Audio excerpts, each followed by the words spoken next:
Hello friends, SRH food சேனலின் அன்பான வணக்கம். ஃப்ரெண்ட்ஸ், இங்கே பாருங்கள், வெங்காயம் கார சட்னி ரெடி பண்ணிக்கிறேன். ரொம்பவே சூப்பராக இருக்கும் ஃப்ரெண்ட்ஸ். இனிப்பு, புளிப்பு, காரம் மூணுமே சூப்பராக இருக்கும். சேர்த்து சாப்பிட போகும்போது அவ்வளோ ஒரு சூப்பராக இருக்கும். இங்கே பாருங்கள், ஆவியில் வேக வச்ச இட்லி தான் எடுத்துருக்கேன். ரொம்பவே நல்லாயிருக்கும் ஃப்ரெண்ட்ஸ். நைஸாக பஞ்சு போல் இருக்கும். இங்கே பாருங்கள், நைஸாக இருக்க பாருங்கள்.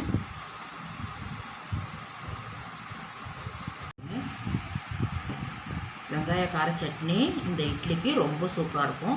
நீங்கள் ட்ரை பண்ணி பாருங்கள். ரொம்ப ரொம்ப நல்லாயிருக்கும் ஃப்ரெண்ட்ஸ். வாங்க ஃப்ரெண்ட்ஸ், வீடியோக்குள்ளே போகலாம். சட்னிக்கு நம்ம உளுத்தம்பருப்பு 2 ஸ்பூனு, கடலைப்பருப்பு 2 ஸ்பூன். இங்கே பாருங்கள், 4 வரமிளகாய். நம்ம காரத்துக்கு தகுந்த மாதிரி சேர்த்துக்குங்க. நீங்கள் நல்லா காரம் சாப்பிட்டீங்கன்னா இன்னும் 2 மிளகாய் கூட சேர்த்துக்குங்க. கொஞ்சம் பெரிய வதக்கிடுங்க ஃப்ரெண்ட்ஸ். இங்கே பாருங்கள், இந்த அளவுக்கு வறுபட்டு எடுத்து போதும். பாத்திரத்தில் மாற்றிங்க. இங்கே பாருங்கள், 1 ஸ்பூன் எண்ணெய் விட்டுருக்கேன். ஒரு 4 வெங்காயம், ஒரு துண்டு இஞ்சி, 3 பல் பூண்டு. இஞ்சி பூண்டு சமமாக இருக்கிற மாதிரி பார்த்துங்க. அது நல்லா வதங்கட்டும். இது கூட ஒரு அரை நெல்லிக்காய் சைஸு புளி. பாருங்கள், வெங்காயம் நல்லா வதங்கிருக்கு. இந்த அளவுக்கு வதங்கினா போதும். ஸ்டவ் ஆஃப் பண்ணிவிடுங்க. ஆறிட்ட பிறகு மிக்சியில் அரைச்சிடலாம் ஃப்ரெண்ட்ஸ். ஃபஸ்ட்டு இதை அரைச்சிடுவோம், அதுக்கப்புறம் வெங்காயம் சேர்த்து அரைச்சிடலாம். இந்த சட்னிக்கு தகுந்த கல் உப்பு. இங்கே பாருங்கள், அரைச்சிட்டேன். கொஞ்சமாக வெல்லம், நம்ம வெங்காயத்தையும் அதில் சேர்த்துடலாம். இங்கே பாருங்கள், எல்லாமே சேர்த்தாச்சு. நல்லா நைஸாக அரைச்சிட்டு வந்துடுவோம். இங்கே பாருங்கள், நல்லா நைஸாக அரைச்சிட்டோம். தாளிச்சிடலாம் ஃப்ரெண்ட்ஸ். இங்கே பாருங்கள், 2 ஸ்பூன் எண்ணெய் விட்டுருக்கேன் சட்னி தாளிக்கிறதுக்கு. கடுகு, உளுத்தம்பருப்பு, ஒரு வரமிளகாய் கிள்ளி சேர்த்துருக்கேன்.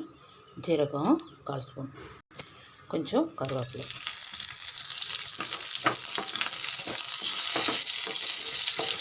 ரெடி ஆகிடுது. ஸ்டவ் ஆஃப் பண்ணிவிடுங்க. நம்ம அரைச்சதை அப்படியே சேர்த்துடலாம். கொண்டு வச்சுடுங்க. அவ்வளோதாங்க ஃப்ரெண்ட்ஸ், சட்னி ரெடி ஆகிடுது. வாங்க ஃப்ரெண்ட்ஸ், சாப்பிட போகலாம். ஃப்ரெண்ட்ஸ், நான் இட்லி தான் ஊற்றிருக்கேன் சட்னிக்கு. இங்கே பாருங்கள் ஃப்ரெண்ட்ஸ், சட்னி ரெடி பண்ணியிருக்கிறேன். வெங்காயம் சட்னி ரெடி பண்ணியிருக்கிறேன். ரொம்பவே நல்லாயிருக்கும் ஃப்ரெண்ட்ஸ். புளிப்பு, காரம், அதோட கொஞ்சம் மைல்டாக இனிப்பு சுவையும் இருக்கும். ரொம்ப சூப்பராக இருக்கும் ஃப்ரெண்ட்ஸ். இங்கே பாருங்கள், இட்லி கிளாத்தில் தான் ஆவியில் வேக வச்ச இட்லி தான் எடுத்துருக்கேன். ரொம்பவே சூப்பராக இருக்கும் ஃப்ரெண்ட்ஸ்.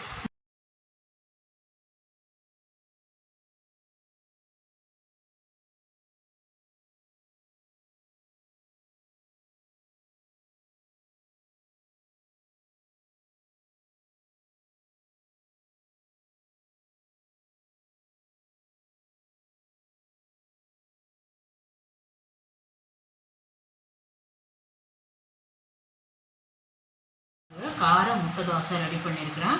ரொம்பவே சூப்பராக இருக்கும் ஃப்ரெண்ட்ஸ். இங்கே பாருங்கள், ரொம்ப நல்லாயிருக்கும் ஃப்ரெண்ட்ஸ். பசங்களே சாப்பிட்றாங்க. ரொம்ப நல்லாயிருக்கும் ஃப்ரெண்ட்ஸ். ஃப்ரெண்ட்ஸ், வீடியோக்குள்ளே போனால் சூப்பராக இருக்கும். முட்டை தோசைக்கு நம்ம சட்னி ரெடி பண்ணணும்.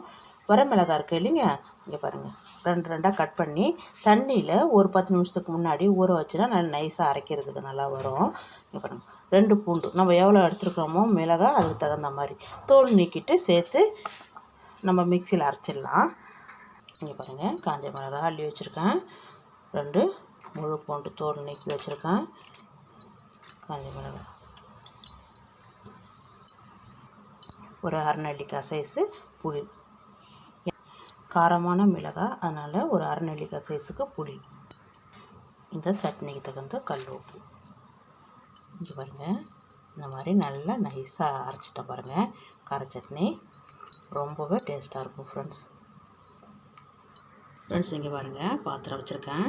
நம்ம எண்ணெய் விட்டுருக்கேன். ஒரு குழம்பு கரண்டி அளவு எண்ணெய் நிறைய இருந்தால் நல்லாயிருக்கும். நல்லெண்ணெய் தான் விட்டுருக்கேன். இங்கே பாருங்கள், கடுகு, உளுத்தம்பருப்பு ஒரு 1/2 ஸ்பூன் விட்டுடுங்க.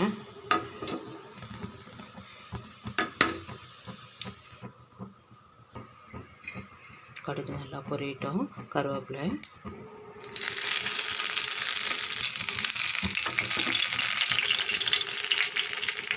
இங்கே பாருங்கள், நம்ம அரைச்சி வச்சுருக்கோம் இல்லைங்க, அந்த விழுதை அப்படியே சேர்த்துடலாம்.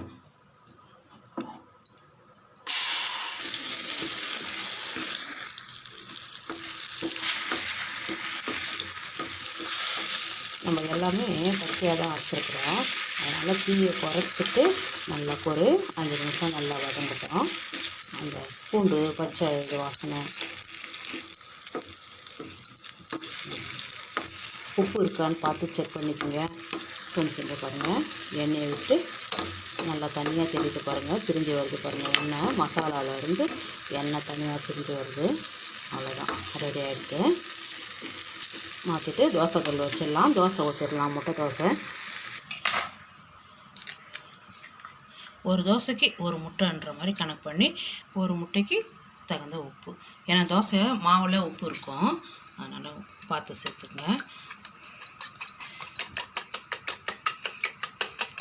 நல்லா உப்பு கரைகிற வரைக்கும் நல்லா கலந்து விட்டுடுங்க. நல்லா கலந்தாச்சு. செஞ்சு பாருங்கள், தோசைக்கல் வச்சுருக்கேன். நம்ம தோசை ஊற்றிடலாம்.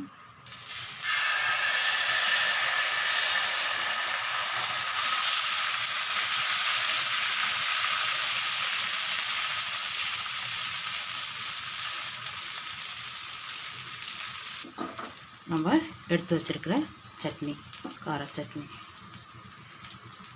எல்லா தோசையிலையும் படுற மாதிரி. ஃப்ரெண்ட்ஸ், இங்கே பாருங்கள், நம்ம உப்பு போட்டு கலந்து வச்சுருக்கோம் இல்லையா, முட்டையை அப்படியே சேர்த்துருங்க.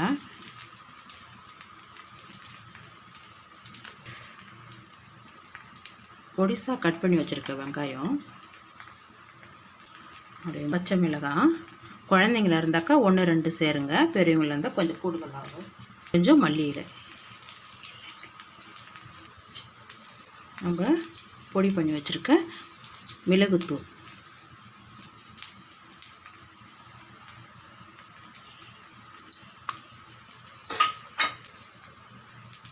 ஒரு ஸ்பூனு நெய். நான் கொஞ்சம் எண்ணெயும் நெய்யும் கலந்து தான் ஊற்றிருக்கிறேன் தோசைக்கு. நீங்கள் நெய் மட்டும் ஊற்றுறதுனாலும் ஊற்றிக்கலாம். நல்லா தோசை வந்து செவரட்டும். பொறுமையாக எடுங்க. நல்லா முட்டை வந்து வேகட்டும். நம்ம தீ வந்து மீடியமாக தான் வச்சுருக்கோம். நல்லா செவரட்டும்.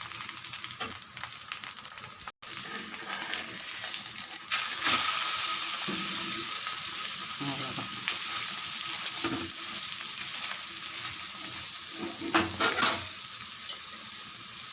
இப்போ கொஞ்சம் எண்ணெய் விட்டுடுங்க. இந்த மாதிரி செவந்து வரணும் தோசை, தான் நல்லா டேஸ்ட்டாக இருக்கும். உள்ளே நம்ம ஊற்றிருக்கிற முட்டை, வெங்காயம் எல்லாமே நல்லாவே இருக்கும்.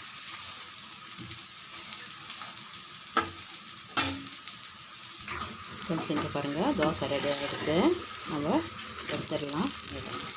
சூப்பராக வந்துருக்கு பாருங்கள். வாங்க ஃப்ரெண்ட்ஸ், சாப்பிட போகலாம். ஃப்ரெண்ட்ஸ், இங்கே பாருங்கள், கார முட்டை தோசை சூப்பராக ரெடி பண்ணியிருக்கிறேன். இங்கே பாருங்கள், ரொம்பவே நல்லாயிருக்கும் ஃப்ரெண்ட்ஸ். நான் அதே சட்னியாக வச்சுருக்கேன். இதில் இருக்கிற சட்னி, முட்டை, வெங்காயம் இதுவே போதும். அப்படி தேவை மீதினாக்கா தொட்டு, இதில் இருக்கிறதே போதும் ஃப்ரெண்ட்ஸ். ரொம்ப டேஸ்ட்டாக இருக்கும். சட்னி எதுவும் தேவைப்படாது, அப்படியே சாப்பிட்லாம். இருந்தாலும் கொஞ்சம் கார சட்னியை நான் வச்சுருக்கிறேன். இன்னும் கொஞ்சம் தேங்காய் சட்னி கூட ரெடி பண்ணிக்கலாம். ரொம்பவே டேஸ்ட்டாக இருக்கும் ஃப்ரெண்ட்ஸ். இங்கே பாருங்கள், குழந்தைங்களுக்கு ரொம்ப பிடிச்சிருக்கும். லஞ்ச் பாக்ஸில் கூட ரெடி பண்ணி கொடுக்கலாம். சூப்பராக இருக்கும் ஃப்ரெண்ட்ஸ். இந்த வீடியோ பிடிச்சிருந்தா லைக் பண்ணுங்கள், ஷேர் பண்ணுங்கள், கமெண்ட் பண்ணுங்கள். மறக்காமல் சேனலுக்கு சப்ஸ்கிரைப் பண்ணுங்கள். அப்படியே பக்கத்தில் இருக்க பெல் ஐக்கானை கிளிக் பண்ணுங்கள். Thank you friends.